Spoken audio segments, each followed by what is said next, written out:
Hey, what's up, you guys? Johnny Beane here. This is exclusively Van Halen, the Van Halen Show on YouTube. And we are celebrating the 30th anniversary of the album Balance. We will go song by song and talk about trivia, all kinds of stuff. We got memorabilia to show, all kinds of cool stuff here. So let's do a show. By the way, this is pre-recorded. This is a premiere on YouTube today, January 24th, 2025. Let's do a show. Here we go. Hey, this is Michael Anthony right here, and you are watching exclusively Van Halen on the Johnny Beane TV. Keep it there. Woo! See ya!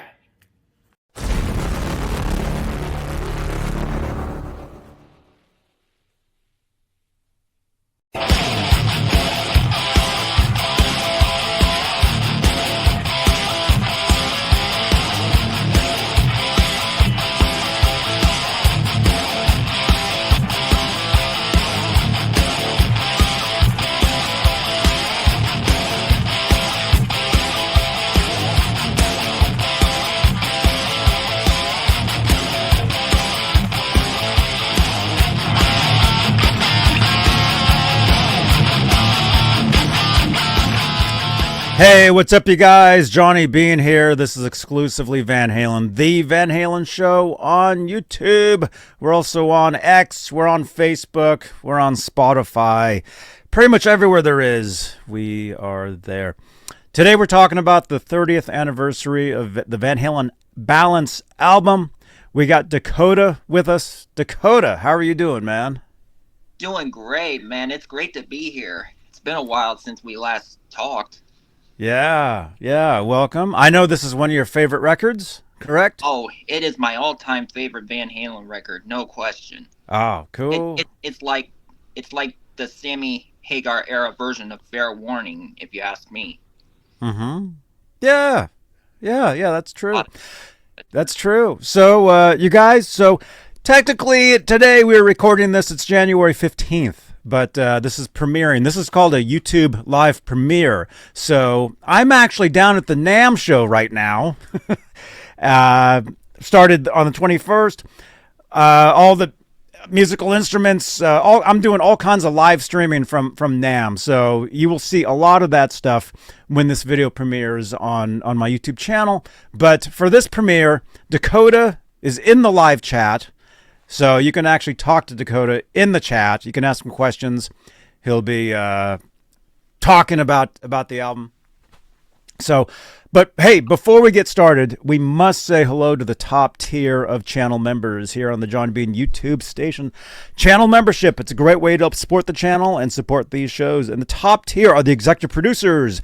They are currently Alex Radford, Music Therapy Laz, Woody Be Real, Flipper Carlin, CC, Bay Area Rich, Michael B, Sherman Callahan, Nova 9, Warlag, R. Habs, and of course, Janice Lala, the intern. Thank you so much for being top tier channel members, you guys. Your names are in green in the chat. You have a check mark next to your name. You have special emojis that you can use, and it's a good thing. So, but hey, before we get into it, Dakota, what kind of guitar is that? That is very cool. Yeah, this is a custom build that me and my dad did together. It's basically meant to mimic the guitar that Eddie used on this record. It's a Chinese made, I think it's called BYOMMEVH, I think is the name of it, or is it Pango? Yeah, it's Pango. The brand made this body and neck. And I don't know if you guys can see, I added the Made in San Luis Obispo decal, just like the real ones, like the ones Johnny got. And I like this one. Exactly. Yeah, like that that. One. Yeah. And I noticed that you've got the that nick from that earthquake in '93. Did you say? Mm-hmm. Yeah, that right there. And see, originally, by the way, you guys, this is my Music Man right here. Future giveaway on the channel here, so make sure you smash that subscribe button. But yeah, this is the real deal. I've had this since '92, and originally the neck and the headstock were the same color. You can see Yeah. all the Kind of like wear mine, the there. same color, I guess. Yeah, let's see. Does yours do that? It's getting There you there. go. It's getting there. But man, it plays so well.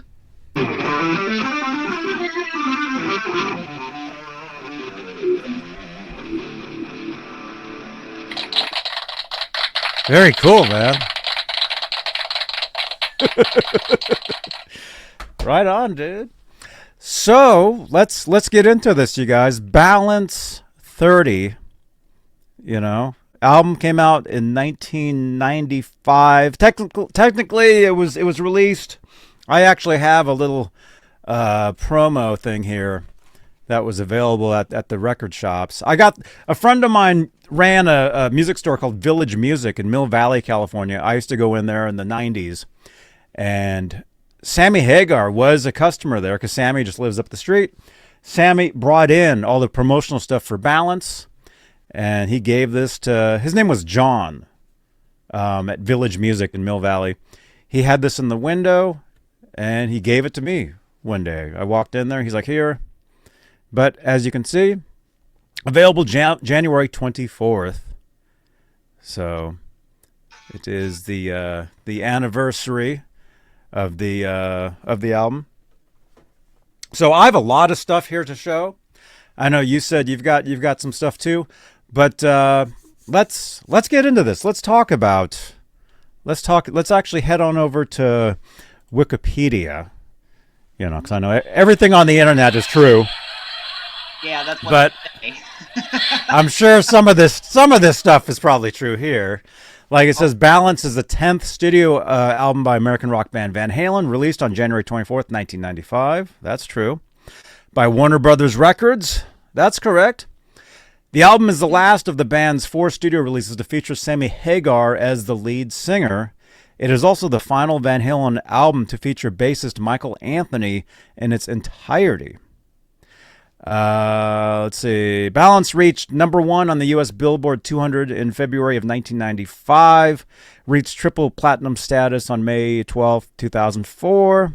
By selling more than 3 million copies in the U.S., the 7th seal was nominated for a Grammy for Best Hard Rock Performance. That's cool, man. So... And it talks about how the album features a more serious tone other than previous Van Halen records.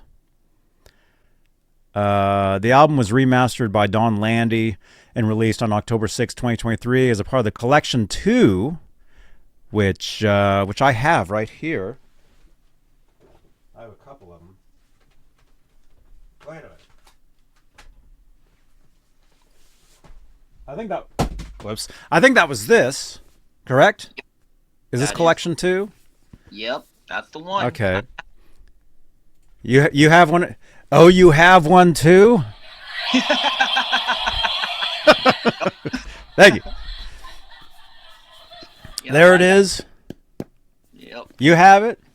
I have it. It's up in my room, along with my other records. There it Yeah. is. Can't really Right show there. that on Facebook. Can't show that. Yeah, I know. Facebook Cover. doesn't like the album cover. So, but this is the reissue right here. Yeah. The reissue of the album. I have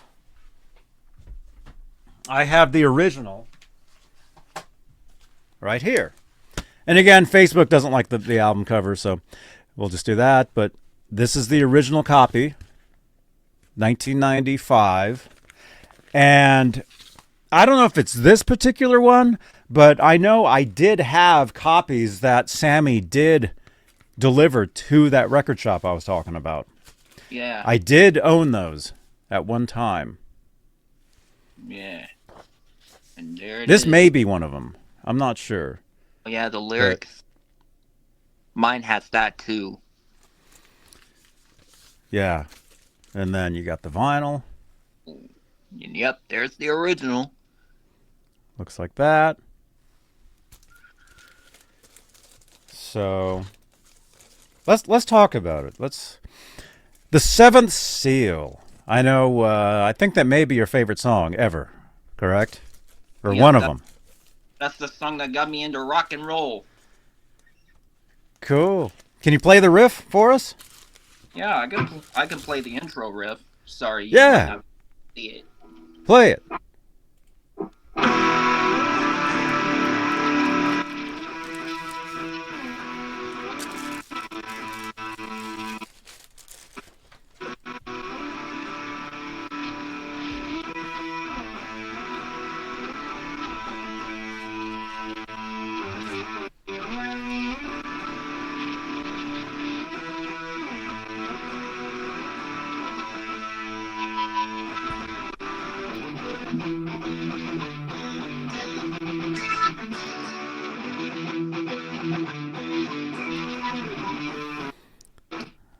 There you go. Right on.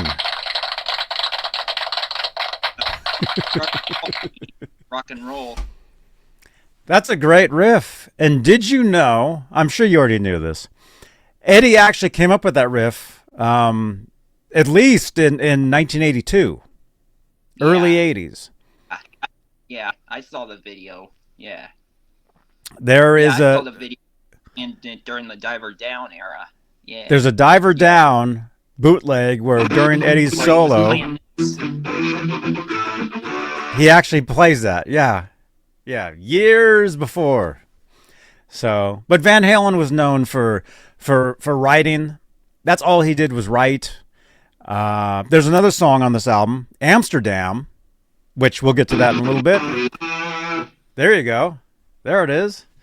You know, that was recorded or written in the late 80s. I think 87 is when he came up with that riff. There's a video on YouTube of him coming up with that. Yeah. So, all right, Seventh Seal. I'll ask you this, Dakota. Like, when you first heard the album, what did you think? What draws you to that tune? Just the way his guitar sounded on that record, it was like huge. I was like, whoa, how is he doing that? It almost sounded like I was in a maze of just awesomeness. Really. Mm-hmm. It was like it just took me to another world. Right on, man. To it. Yeah. Yeah, it's a cool riff. I mean, the song is great. One thing that I remember, well, the thing is, Van Halen, what they would do back in the day is they would have these things called album premiere parties, and they would be live from either the studio or a location. In this case, I think they were already in England when they did this, but there was a live broadcast over the radio for the album Balance. And I think it was hosted by Tommy Nast. Yeah, Tommy Nash. Nast. Yeah. But so anyway, so I remember listening to that, and this would have been probably a couple days before the album was released, came out. But so you were able to hear most of the album on the radio before the album dropped. Right. So I don't remember. I'm thinking that they probably released a single before that. Oh, the first probably did. Yeah. Do you know what do you remember what the first single was? Yep, I remember the name of it.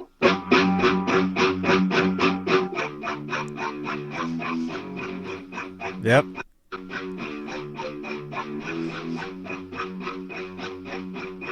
Yeah, it's so cool. There you go, man. So, I think they did release that single before the album premiere. I mean, they must have. Yeah. You know? Yeah, as Sammy said in the Pensacola show, this is the first song y'all heard off of Balance. Mm-hmm. Now, I don't know where you were, but I remember I was in a car. I was driving, and I turned on the radio, and I heard I think it would have been probably from the guitar solo on, like the second. Technically, I think there's 2 solos in that song, but Yeah. I think from the second solo on, that's when I first heard the song on the radio, and immediately I'm like, "That's Van Halen. That's brand new." So this would have been late '94, right? So I don't know where you were. Oh, I don't know.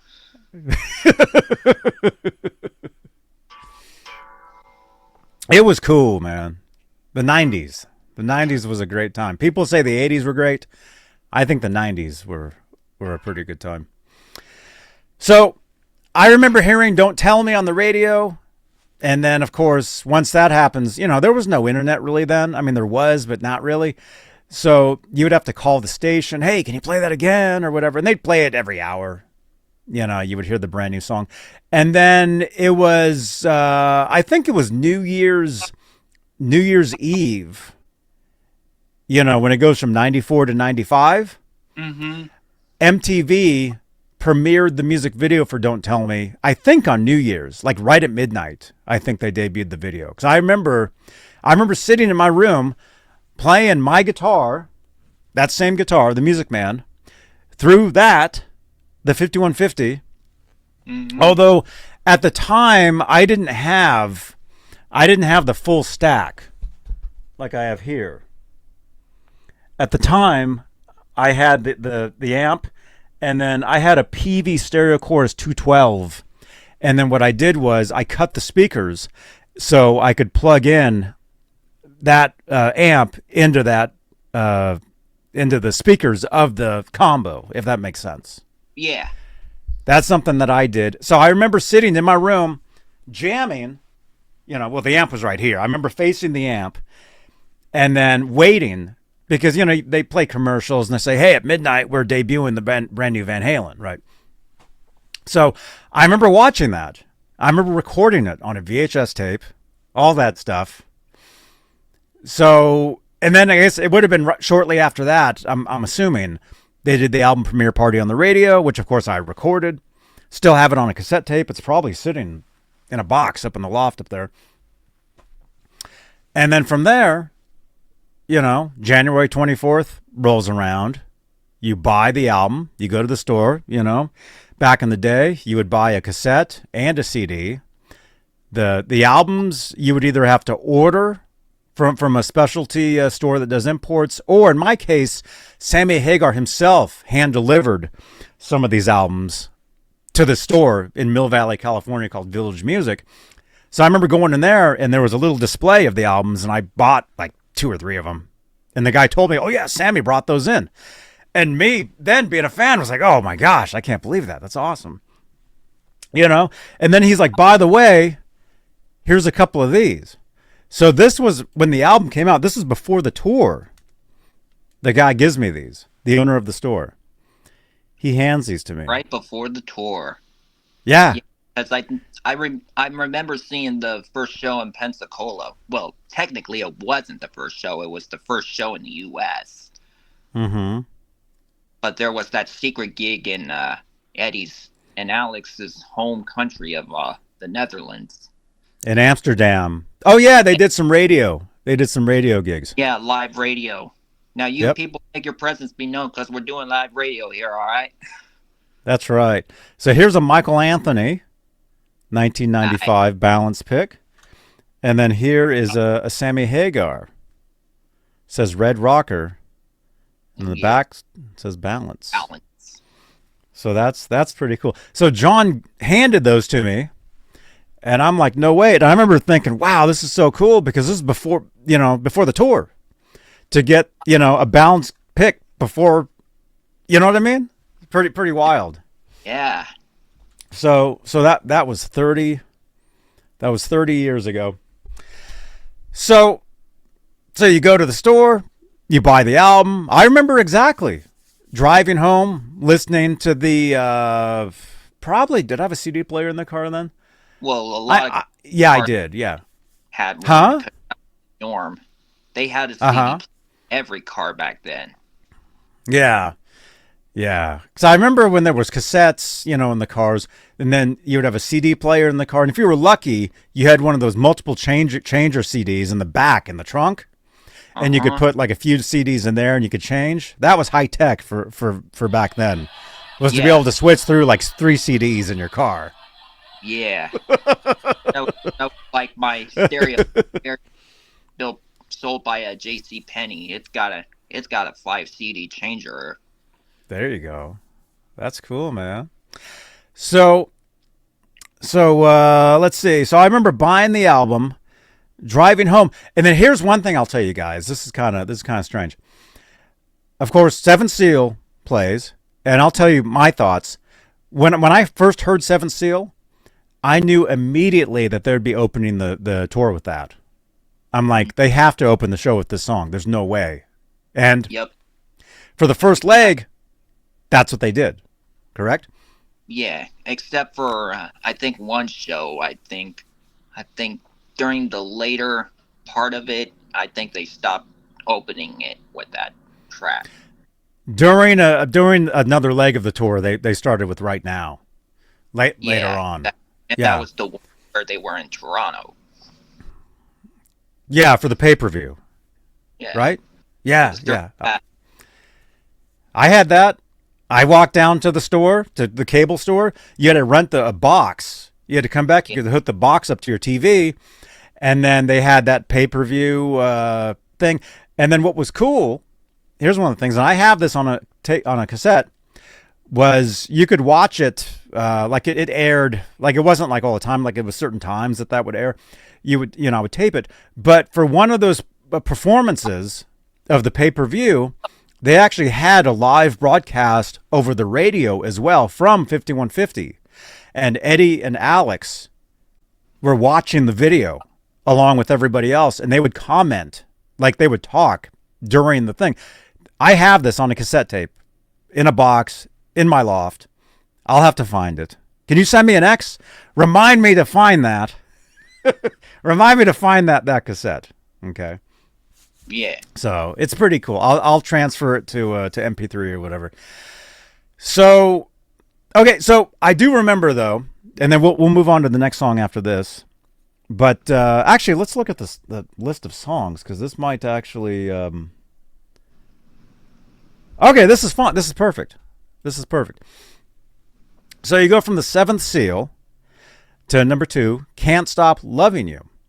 Oh yeah, that was a big single. It was. That was a huge. It had a music video, everything. The music video kind of tied in to the storyline of the "Don't Tell Me" video. It was like well. after, in a way. I think it was like after the whole "Don't Tell Me" thing. Yeah. It's the guy getting out of the prison, I think. Yeah, I still don't even understand that storyline. Yeah. I don't think a lot of people understand what happened. They were like, what? What are they trying to tell us here? Don't tell us. Exactly. Don't tell me. Don't tell me what the video's about.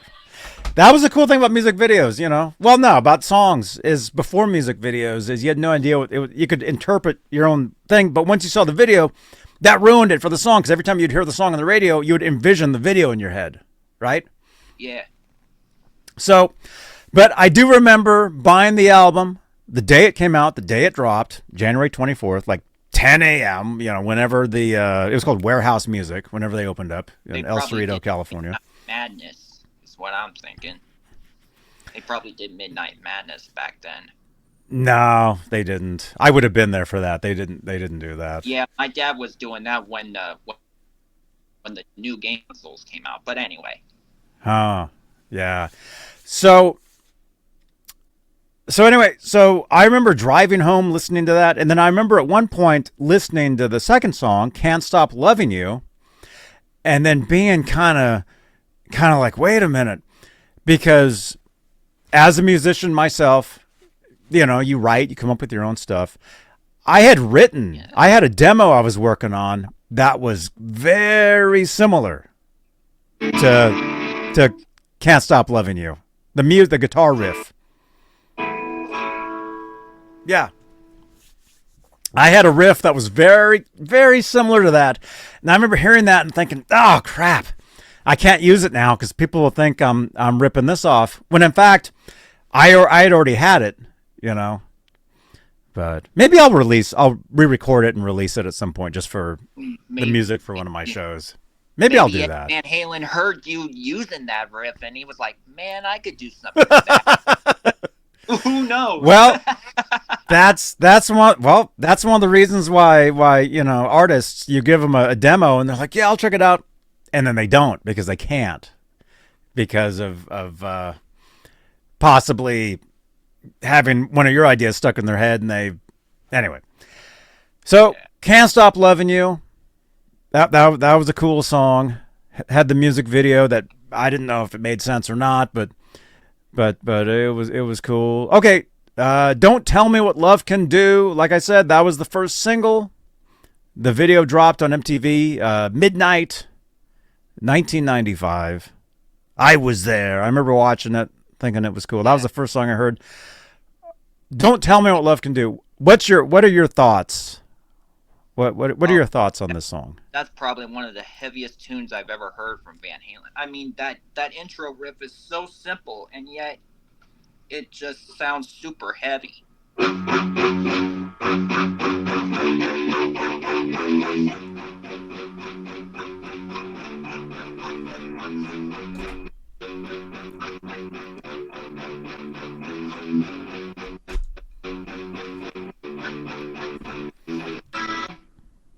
That's right.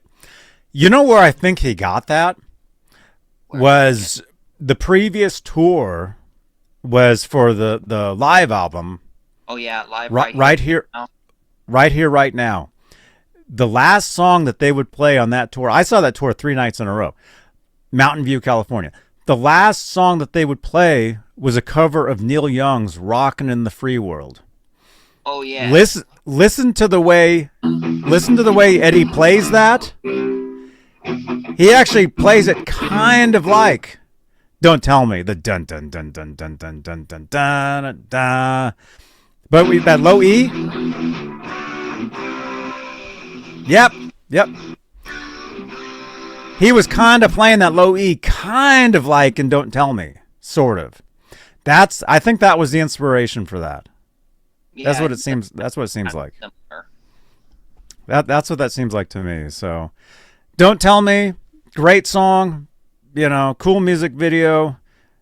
Sammy Hagar says he wrote the lyrics about Kurt Cobain. Yeah. Awesome track. Yeah. So, okay, number 4, Amsterdam. Again, that was a riff. As we've seen, Edward wrote that in the late 80s. I think 1987, this video was released of him at 5150, I think playing a Jackson or something, guitar, coming up with that riff, working the riff out. I think it was more like a Charvel, I think it was Charvel. Yeah. So that's pretty cool. But so what do you think? Amsterdam. What do you think of that song? Oh, that's like the fun song of Van Halen. That's what they're known for. They're known for having fun and partying and going all crazy. Mm-hmm. I mean, even that riff during the solo,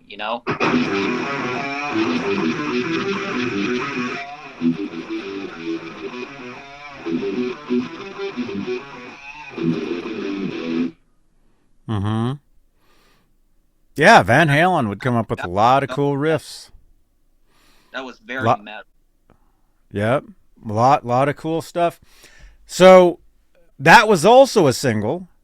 That song had a music video. The music video was banned by MTV. Yep. So the only way you could see the music video was to go to one of the shows. Yep. They had the Jumbotron behind them, and they would play the music video on the screen behind them while they played the song. That's how I first saw the music video.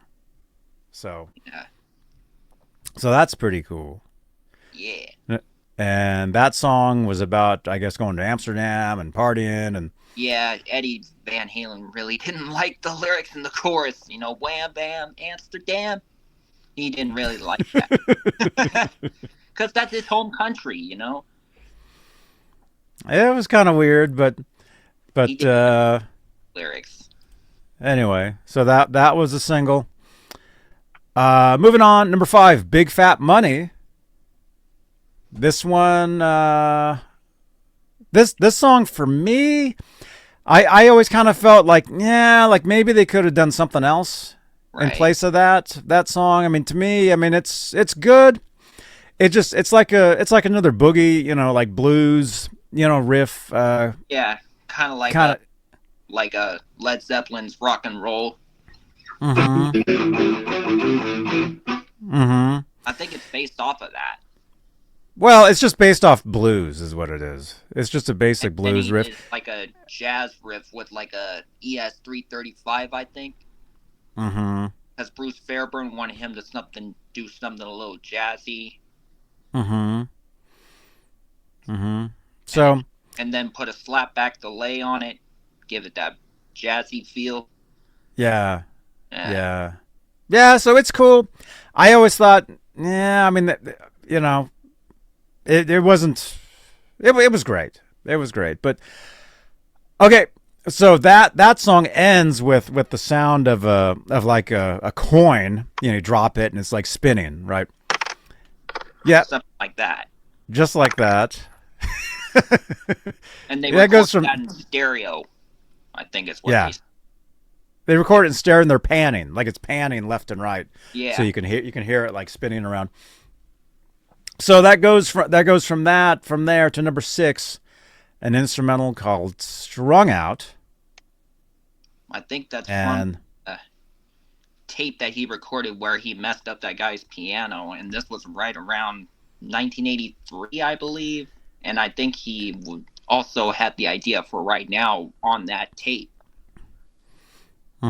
you can actually hear more of the recording of "Strung Out" in the movie "The Wildlife." That's where that's where he first used that. You can actually hear it. It's during a scene where I can't think of the actress name. She's working at a I think it's called what is it? Fashion Dynasty or something. She's working in a retail store, and there's a shoplifter, and her boss, played by Rick Moranis, is telling her, "Hey, go and approach the shoplifter." If you see the movie The Wildlife, you'll see the scene I'm talking about. Anyway, the background music for that is "Strung Out," but it's like more of it. It's a different part, but it is the same exact recording of what you hear on Balance. So that's pretty cool, huh? Yeah. But anyway, it was recorded in '83 at I think Marvin Hamlish at his like beach house or something. Edward and Valerie were renting, and he had a piano there. Edward basically destroyed the piano, recording a bunch of weird stuff. That's where this piece of music comes from. And when the guy got there, he was not happy. He was not happy at all. Yeah, He was not correct. happy. Oh, because he destroyed his piano. Well, yeah. Why would he not be? I think Edward said he was like throwing batteries at it and stuff just to get it. Batteries But- just to get sound out of the strings, plucking them. Yep. Just a bunch of weird sounds and stuff, but that's cool. Like a horror movie B-roll thing. Well, that's what it was used in the movie The Wildlife. It was used as background music for a scene where the actress had to confront a shoplifter. So that's what you'll hear it. It's pretty cool. So okay, so that's Strung Out. Number 7, that goes into a ballad called "Not Enough," which was also a single. That had a pretty cool music video of them like on the top of like the rooftop of like a building. Edward had a piano up there. I think it was And theater. It was a theater, probably in L.A., downtown Los Angeles or something. Yeah. Or it could have been in New York. We don't know. It could have been. But one thing I do remember about that music video is I remember I worked at a guitar shop at the time. And this friend of mine taught guitar lessons in the back. And I remember seeing him that day that video dropped. I remember him asking me, hey, did you see the new Van Halen video? And of course, I'm like, yeah, you know, and that was this guy right here. Hi, this is Alex Skolnick, and you're watching Johnny Beane TV. Thank you, Alex. So, yeah, dude, 30 years. I can't believe that, man. Wow. It's crazy. So, yeah, not enough. Great tune. Oh, one of the other things that was cool about that song is Edward had a different PV Wolfgang guitar in that music video. Prototype made by the one and only Jim DeCola. Yeah. Wait a minute. I have an ID by him too. Where is it? Yeah. This guy right here. Hi, this is Jim DeCola, R&D Manager and Master Luthier for Gibson, and you're watching Johnny Beane TV. There you go. Thank you, Jim DeCola. I remember that episode where you showed up in the 99 Cherry Sunburst. Uh-huh. Yeah, that was a great day for me, and I told my friend about it, and he was like, wow. So that's the guy who designed it? I'm like, yep, that's the guy. Yeah. Yeah, great guitars, you know. Oh yeah, I love that guitar.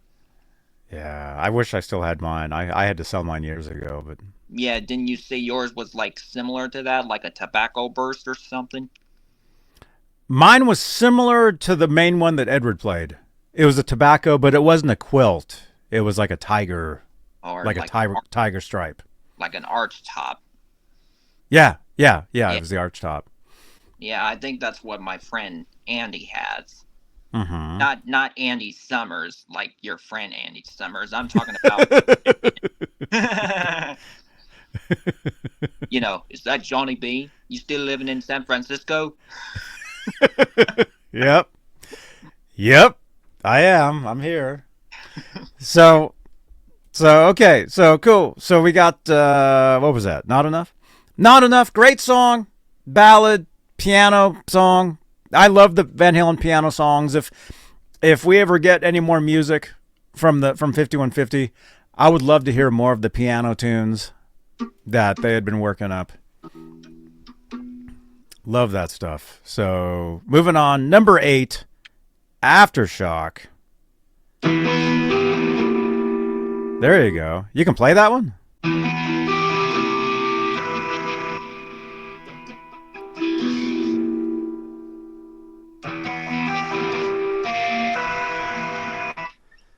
There you go. Very cool.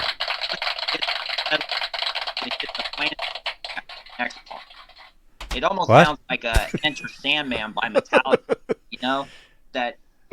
Kind of, yeah. Yeah, it does. That's cool, man. Yeah, that's a good one. So, Aftershock had a great riff. I always loved that one. I always thought the guitar was cool. You know, the main riff kind of reminded me of Ain't Talking About Love a little bit. You know, the main riff, the A minor. You know, the muting, palm muting, whatever. Always thought that was a cool one. So, from there, number 9 goes into another instrumental called Doin Time. What do you think about that one? It's Alex Van Halen. I mean, come on, that guy's a monster on the drums. Mm-hmm. He's probably one of the more underrated ones compared to like guys like Neil Peart and Phil Collins, though all those guys. Well, he's better than those guys, in my opinion. Yeah. I mean, him and his brother were like there from the very beginning. That's a family band right there. It is. Just like my band. We're a family band too. Cool. Those are the greats, man. So Doin Time, that one, I'll tell you where I think that came from. during the Right Here Right Now tour, Alex started doing a drum solo that incorporated pre-recorded tracks that he recorded himself on keyboards. Yep. Now, I think Doin Time kind of came from that, because if you listen to some Right Here Right Now live recordings of his drum solo, you'll recognize Doin Time. Very similar. Very similar stuff. So that's cool. And then that leads right into another instrumental, number 10, which I've never been able to pronounce. Can you pronounce number 10? Baluchitherium. Baluchitherium. Thank you, man. I've never said that correctly in my life. In 30 years, I've never known how to pronounce that. Hey, my phone is telling me I got 20% battery. Okay, cool. Well, we'll make it quick. We'll keep going. Yeah, let's keep it going, because I don't want my phone to die in the middle of the stream. That would be Baluchitherium. Okay, instrumental, and according to Wikipedia, it is not on. It's not on the. No, it's not on the vinyl. This the original vinyl. That's because of vinyl only has so many minutes that you can record onto it. Unlike tapes and CDs. The very end of side 1, Doin Time. Yeah, you go only to so many. You go to side 2.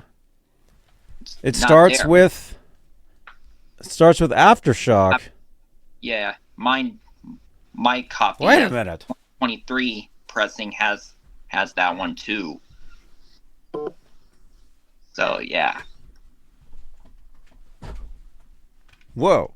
So wait, but if you look at the CD, it's got it. Yeah, of course it's on the CD. There it is. Yep. It's right there. Track 10. Track 10. So on the vinyl, some of the songs are rearranged a little bit, it looks like. Yeah, and some songs had to be cut out entirely because they wouldn't fit. Like Baluchitherium. Yeah, because I think vinyl can only hold up to like 25 minutes on each side.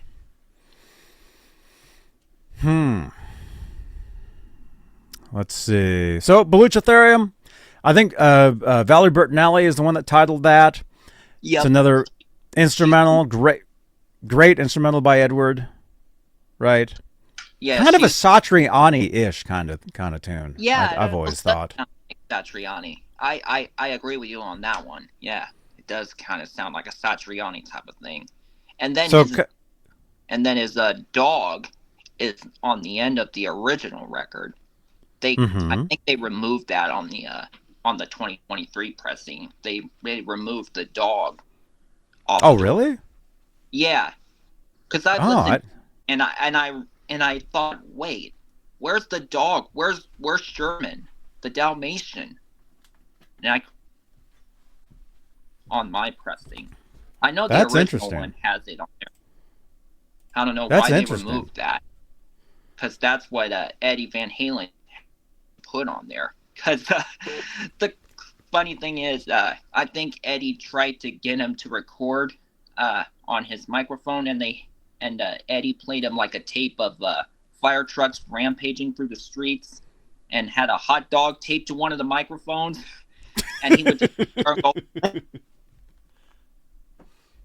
Uh-oh. Oh my gosh. It was just a funny thing, you know, kind of like a spontaneous, and Eddie thought of like putting it on the record as sort of like an Easter egg in a way. Wow.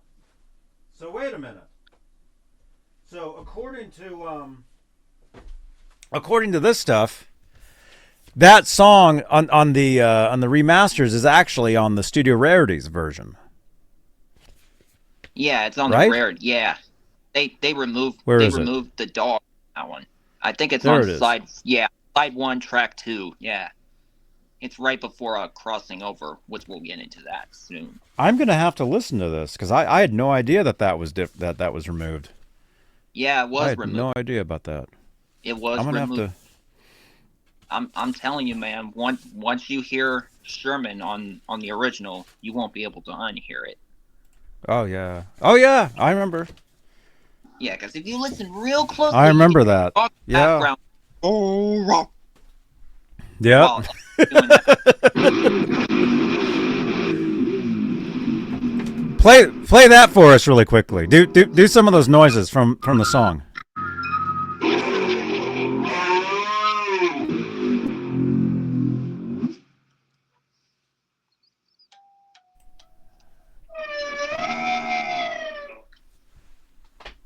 That was in there.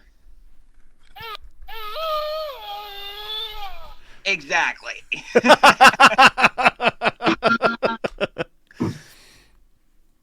There you go. Cool. And let me just get this out of the way. I had a dog for 17 years. I had a Dalmatian named Howie. Oh, yeah, You guys can Howie. Google him. Google Howie the Dalmatian. That was my dog.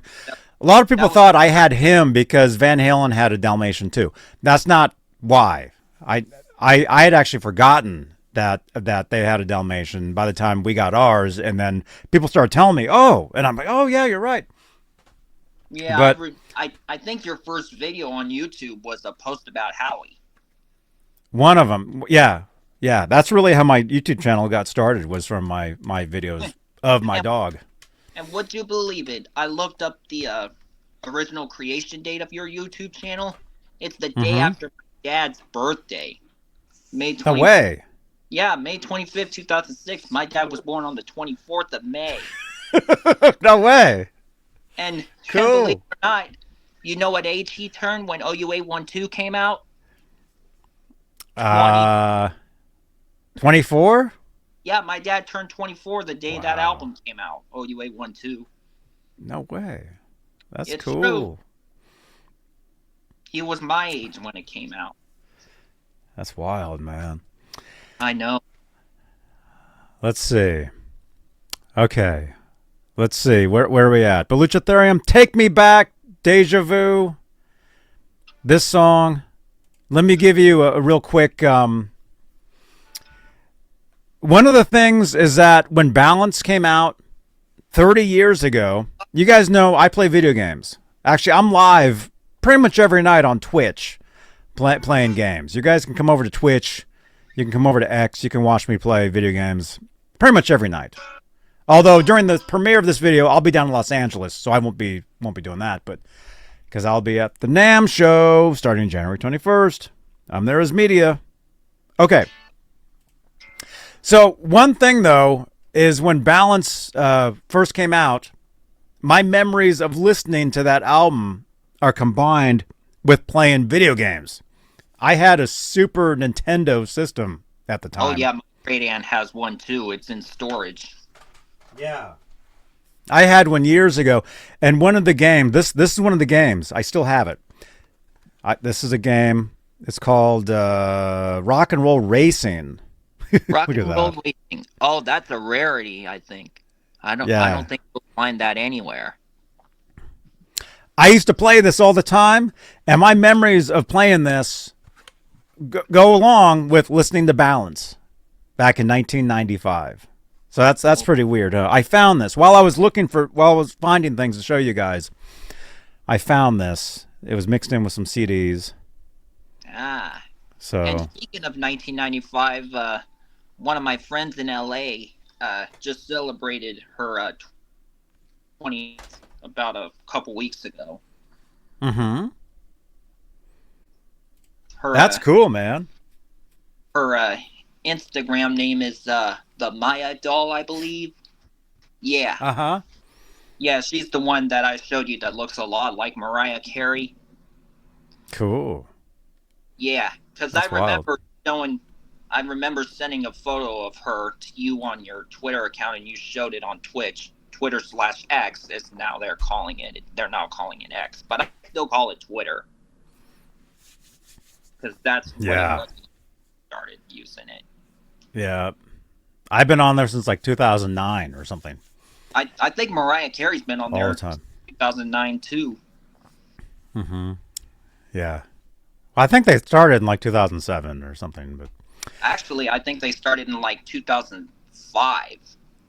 Oh, Because if you wow. look at the logo, it had the letter T instead of the bird. Mm-hmm.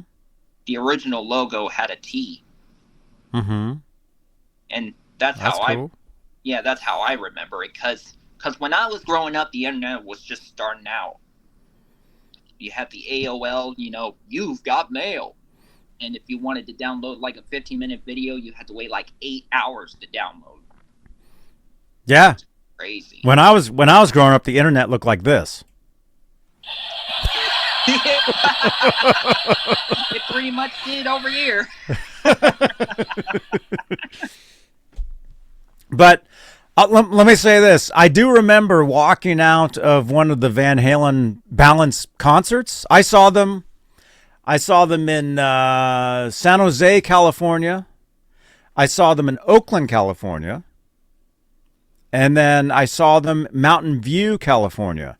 I remember by the time the Mountain View show happened, they had tour books. I remember walking out of the concert, looking at one of the tour books. Very back of the tour book, it says, check out Van Halen on the World Wide Web. It had a Warner Brothers webpage on the Warner Brothers site Was for Van Halen. Praise. I remember seeing that and being like, what's this internet? I got to figure this out just so I can go look at the Van Halen stuff, Yeah, because back then they were on Warner Brothers. So that's pretty cool.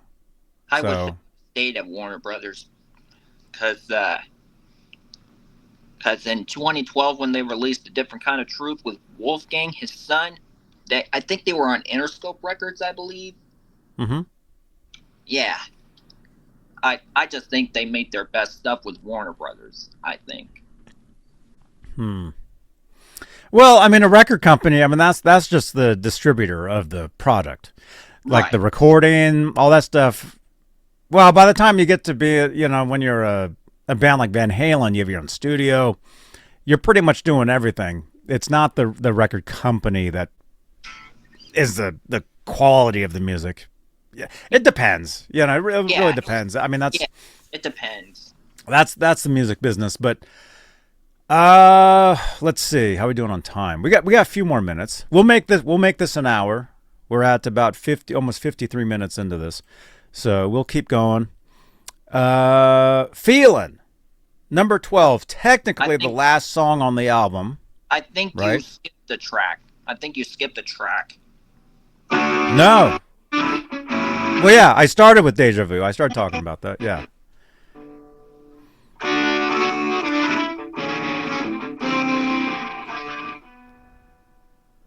I think that's me back, Déjà Vu. Yeah. Great song. No, I think I mentioned it, but great tune. I think he had the idea for it back in the 70s, and I think it was called No More Waiting, I think was the original idea. Oh, yeah. That's right.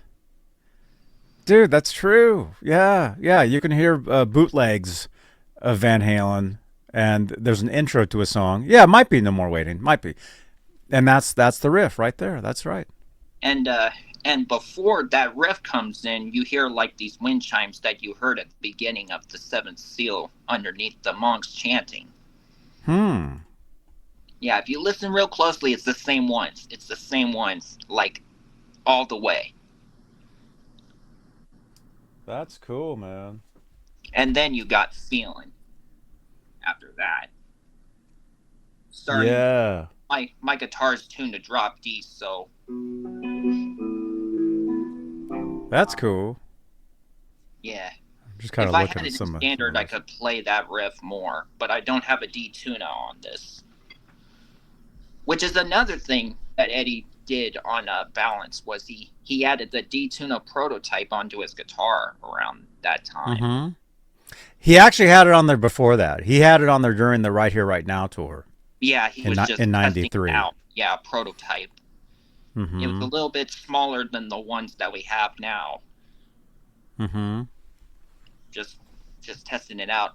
And we gotta mention F-U-Tone Adam Reaper. We gotta mention that guy, because that guy is the one that helped him invent that. There's mine. Yep. One of my Let's other guitars has that on their stock. Oh, no way. Yeah, and it's kind of red in color, because the original one I had on it kind of rusted up, and I lost a screw for it. You know, that fine tuning screw. I don't know how it fell out, but it did. Haven't found it since. Wow. But yeah. I have a few of these, and maybe on a future episode we'll do a giveaway. I've got a few different ones here. Oh yeah. Yeah, you these. see that red one right there? The red one that that one. Yeah. That's the one I have on one of my guitars. Oh, cool. Yeah, I had to replace the original one because it had rusted out and it was just not working. And Oh, this one's up here. I remember seeing the price of those, and it was $51.50. I was like, what? I was like, okay. I see what you're doing. So the D-Tuna really is the Balance album. I guess is the first one where maybe the D-Tuna is actually featured on the album, but there's a lot of more. There's more drop D songs. Yeah, and that was the first song that you hear it on.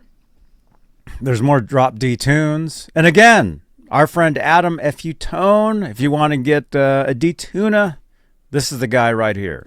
Hey now, Adam Reaver, fu-tone.com, my less crappier promo reel for Johnny Beane TV. You're watching Johnny Beane TV. Check it out. There you go. Adam, thank you so much. Actually, by the time this video premieres, I'll probably already seen Adam at least a couple times at NAMM. Because we hang out at the NAMM show. Again, starting January 21st, but if you're seeing this on the 24th, I've already been there a few days. So, very cool. So, Feelin. Yeah. Great song. Let's see. So technically, that's the last song on the album. But if you had a copy of like the Japanese version, which has a totally different cover, yeah, it has like this. And children. again, Facebook doesn't look like these covers, so we'll just cover them up. But as you can see, let's see. Where's the original? That's a Japanese pressing, I believe. There's like, you can see there's like the regular version, and then the Japanese version. Yeah. Just has the one. Yeah, it just has the one. The one dude. But if you let me see. I think this has. I don't have the OBI on this particular one because I got this used. It didn't come with it. But it does have some of this. Has like a fold out. Or stuff like that. It's got a bonus track, I believe, which is on the rarities pressing. Yep. Correct. For Crossing Over, and I believe that was written after a friend of Eddie's took his own life. I think that's what that song was based on. Probably around 83, I think was when the original drum track was recorded, and that was Eddie Van Halen. That's right. So if you listen to the song, I think it's his drum sound is on the left and Alex is on the right. That's right, man. I forgot about that. So you do hear Edward playing drums on that song. Yeah, and I think that was recorded around 82, 83, I think. I'm not sure. I wasn't alive back then, so I can't really say. I wasn't there. But I wasn't there either, but yeah.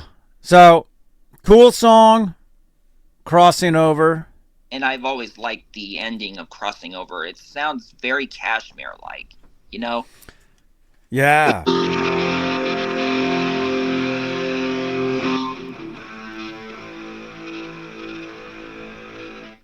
Because if you listen to Kashmir, like the ending of Kashmir, it sounds exactly like the ending of Crossing Over. Like rhythm. That's cool. Yeah. Because Eddie's got his guitars going like an orchestra during that part. Mm-hmm.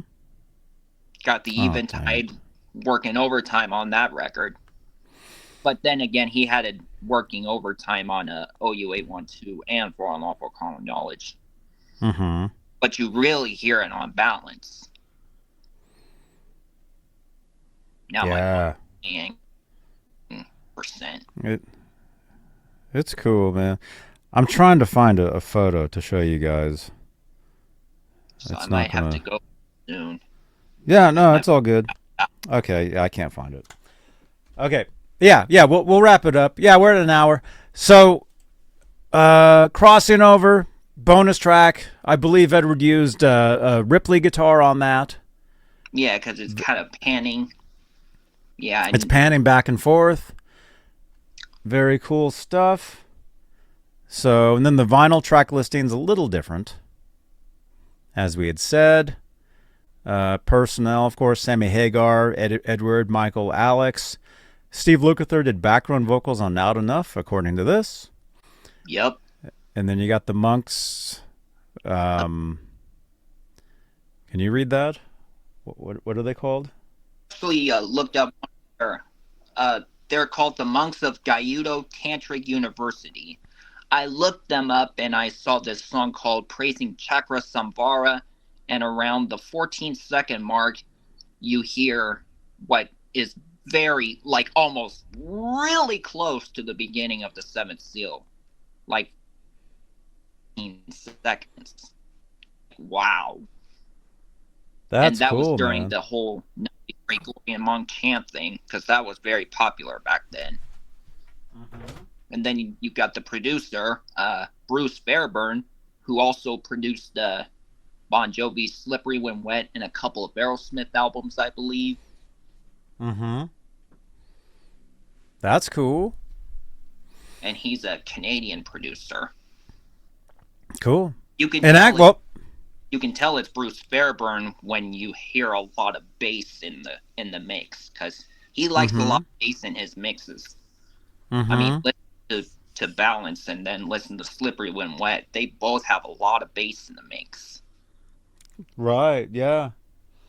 Yeah, and speaking of Bon Jovi, Van Halen would go on to open for Bon Jovi overseas on this tour. And a lot of Van Halen fans aren't happy with that, but the truth is Bon Jovi was way bigger than Van Halen overseas at the time. Oh, yeah. Yeah, they were. So Van Halen was opening for them, and it's cool, at least, it'd been several years, like 10 years or something since they'd been over there, I think, something like that. But anyway, one last thing we'll show you guys. Again, I've got an album here, and this is actually like a bootleg vinyl. This isn't even like an actual like. No, that's not the real one. Because look at the back. The back isn't even the same. Different. The back is different. Yeah, I don't think they make that one anymore. Because when I bought this. I bought this from somebody. Somebody sold me this. I got it. And the website was called Rollin' Records, I believe, was where that one. Oh, really? And, yeah, I asked them if they had any more in stock, and they were like, "Nope, we just ran out of ours." And no way. More after that, they haven't made any more since. Oh, so you've got a real rare pressing there. That's cool. I even have a vinyl pressing of the best of. Oh yeah, that's a rarity in itself too. I bet that probably goes for about $500 on the used market, especially Wait a if minute. it's in good condition. Yeah, mine's mint, not even opened. Mine's not even opened. Exactly. Yeah. If it's unopened, it's gonna go really high. It's unopened. But again, it's a bootleg. I mean, it's not official, but it is what it is. So, last thing I'm going to show you guys here. I don't have any of the official t-shirts left. I sold all my stuff decades ago. Unfortunately, I used to be a huge Van Halen collector. One t-shirt I still have, though, is how when you leave a concert, you have those. The t-shirts are much nicer now. When you go to the concerts now, the guys that are selling t-shirts in the parking lots, Those t-shirts are real nice now. Back then, they weren't so nice. So I have one here. Check this out. I bought this. Look at this. Wow. Look how horrible, how That looks awful this is. terrible. Wow. What was But- going on back then? Were they using But check out the something? check out the back. Look. Do I see Look at- Kansas City on there? Yes, I Look do. at- I do see Kansas City on there. They came to my city in '95. Oh no way! Yeah, right there. Yeah, right below Oklahoma. Kansas City. Let's see. Where's where I saw them? San Francisco. Yeah, right there. San Francisco, and then Sacramento, then Vegas, and then Vegas again, and then LA. This is just a certain. This is just one of the stops, one of the legs, because I also saw them in Oakland. I saw them in San Jose, which I didn't see on that T-shirt. Yeah, So this was probably like the last. This was probably the second leg. I probably got this in the parking lot at Mountain View, is what I'm thinking. Yeah. So, okay. Well, there you go. Van Halen, Balance. It's been 30 years. Unbelievable. 30 We'll be years. celebrating. Wow.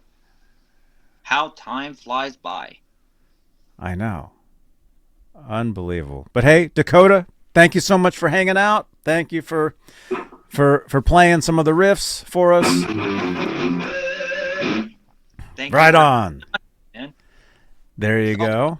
I'm on Johnny Beane TV, and as That's Michael right. says, keep it there. Woo! That's right. Thank you, channel members. Thank you for your continued support for this channel and these shows. And I am currently down at the NAMM show, so look for hours and hours and hours of live content from Anaheim, California. Yeah. So there you go. Thanks for watching. Subscribe to the channel, you guys, and drop your comments below. Favorite song off Balance? Drop it below, and we'll see you guys on the next episode right here on Johnny Beane TV. All right, we'll play a couple of these, and then we'll let you guys go. Dakota, thank you so much. Anytime, man. All right, let's see. We'll do... Okay, yeah, we'll play a couple of these. All right. Thanks for watching, you guys. See you next time. Sammy, What's up, dude? how you doing, man? I'm doing pretty good. Hi, you hi, want to hi. film? You can film all you want, man. Hey, What do you want me to tell you in that camera? Hey, happy birthday to you, man. Thanks. I'm Johnny Beane. I've met you a few Johnny times. Beane? Johnny Beane. John, yeah, okay, yeah. hey, Johnny Beane, Sammy Hagar here, man. Congratulations. There you go. One or all. And then I'll give you mine, so come back around this way. Okay, let's go. All right. Mike. Hi. How you doing? I'm Johnny Beane. I met you last year. I talked on Google Plus. Oh, I remember you. I Yeah. look like. All right, let's go. 1, 2, 3. Yeah. All right. He was at a Google Plus hangout. I'm Johnny Beane. Hey, this is Michael Anthony right here, and you are watching exclusively Van Halen on the Johnny Beane TV. Keep it there. Woo! See ya.